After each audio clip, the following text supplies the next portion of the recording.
দর্শক, এই মুহূর্তে আমি রয়েছি শাহবাগে। আমি আপনাদেরকে সরাসরি দেখানোর চেষ্টা করছি যে আওয়ামী লীগ নিষিদ্ধ এবং জুলাইয়ের গণহত্যা,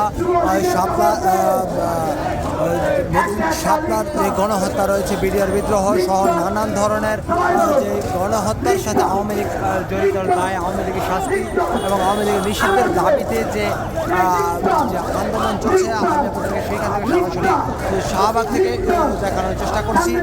যে আপনারা দেখতে পাচ্ছেন যে এনসিপি, ছাত্র শিবির, ইসলামী আন্দোলন, ইনকিলাব মঞ্চ সহ বেশ কিছু রাজনৈতিক দলের এই সমন্বয় কিন্তু আজকে এই আন্দোলন গতকাল বিকাল 5টা থেকেই কিন্তু এই শাহবাগের যে চত্বরটি রয়েছে, এই চত্বরটি কিন্তু এই বিক্ষুব্ধ জনতার নিয়ন্ত্রণে রয়েছে এবং তারা কিন্তু এইখানে কিন্তু আওয়ামী লীগের নিষিদ্ধের দাবি এবং আওয়ামী লীগের অঙ্গ সংগঠনের সকল ধরনের কার্যক্রমের নিষিদ্ধের দাবিতেই কিন্তু এই আন্দোলন চলমান। এবং দর্শক, আমি আপনাদেরকে দেখানোর চেষ্টা করছি যে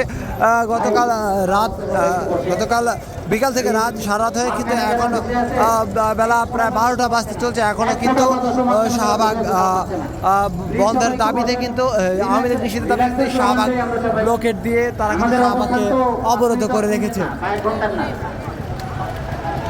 আমাদের অবস্থান তো 5-10 মিনিটের না ভাই, আমাদের এখানে সপ্তাহখানেক অবস্থান করতে হতে পারে, আমরা মাঝখানেক অবস্থান করতে হতে পারে। বিচার কার্যক্রম শুরু না হওয়া পর্যন্ত আমরা এখান থেকে উঠবো না। আমরা আওয়ামী লীগের নিষিদ্ধের দাবি পূরণ হওয়া পর্যন্ত এখান থেকে উঠবো না। জুলাই ঘোষণাপত্রের বিষয়ে সরকারের স্পষ্ট নির্দেশনা ব্যতীত আমরা এখান থেকে উঠবো না। সুতরাং সবাই ধৈর্যের পরিচয় দেই। পিছনে যারা আছেন এবং সামনে যারা আছেন, বিশেষ করে সংবাদকর্মীরা ব্যতীত যারা দাঁড়ায় আছেন চারপাশে, দয়া করে বসেন, দয়া করে ছায়ার মধ্যে বসে পড়েন। আমরা এই লাস্টে স্লোগান দেই।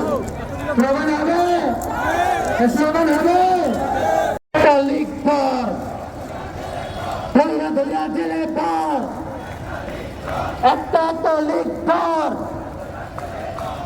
ধরা জেলে পর, একটা লীগ পর, একটা লীগ পর, একটা লীগ পর, লীগ পর, লীগ পর, লীগ পর, লীগ পর, লীগ পর, লীগ পর, লীগ পর, লীগ পর, লীগ পর, লীগ পর, লীগ পর, জেলে পর, জেলে পর, জেলে পর, লীগ পর, জেলে পর, লীগ পর, জেলে পর, জেলে পর, বিচার কর।